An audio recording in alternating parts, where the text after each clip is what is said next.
Alright boys, welcome back once again to MSLM Trading, and it's the daily market update video.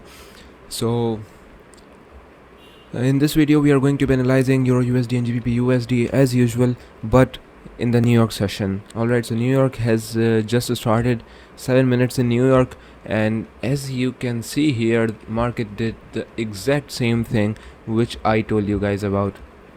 What I told you in the previous London analysis video was we are right now currently in this sideways range, and the market may go to the upside, filling out these H1 imbalances, and then will start to fall. And now what market has done is it has already started sweeping, not started sweeping, but in fact it has already swept the high of the sideways range, mitigated into the H1 imbalance. And as far as it is about GU, what we can see here on GU is GU has made equal highs.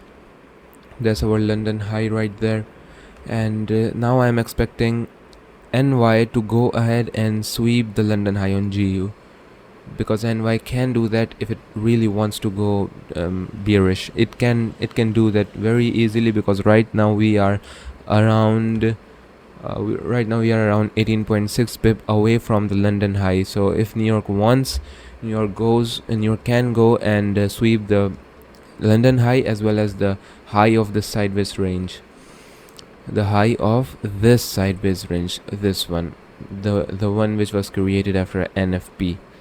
So these are the things. The market is moving exactly how I predicted you.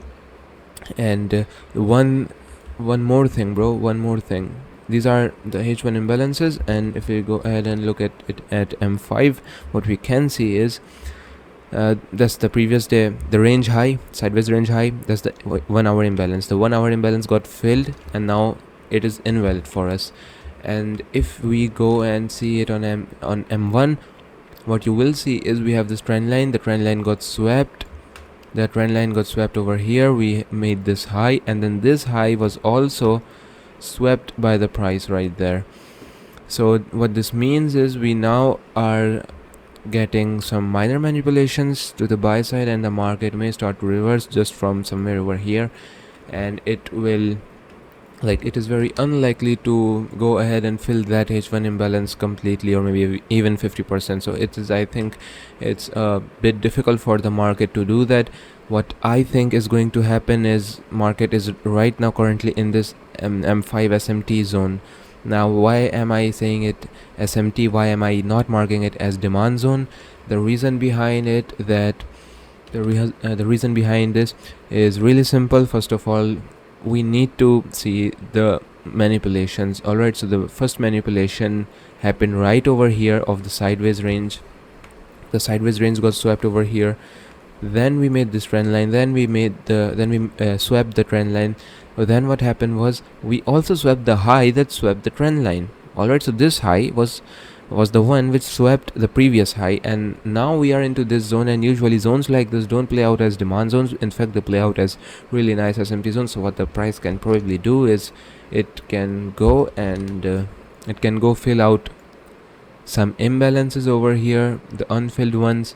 It can go and fill out these unfilled imbalances, and then it can start to reverse from here. And meanwhile, GU has two conditions. Either GU will reverse from here, or GU may go and sweep the London high, mitigate further into the imbalance, and then GU may reverse from there. Alright, so these are the two outcomes for GU, but the bias for NY is of course going to be bearish, and these could be the potential reversal points for the market.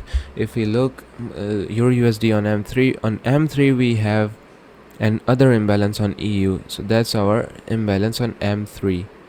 Alright, that's the one on M3, a midline, and there we go. Alright, so that's our M3 imbalance. Now for targets, we can target liquidity points, and there are loads of liquidity in the market. So you can target London low. You can also target the low of this sideways range, which is this one. You can also target the 50% of this NFP imbalance on which I marked at M15. Alright, so it's the M15 marking, and you can also target the 50% of it. But what I think is, for me, like 50 to 60 pip are enough. 50-60 pip target is enough for me. So if I go and maybe target this, the range of sideways low, I can easily get my targets done.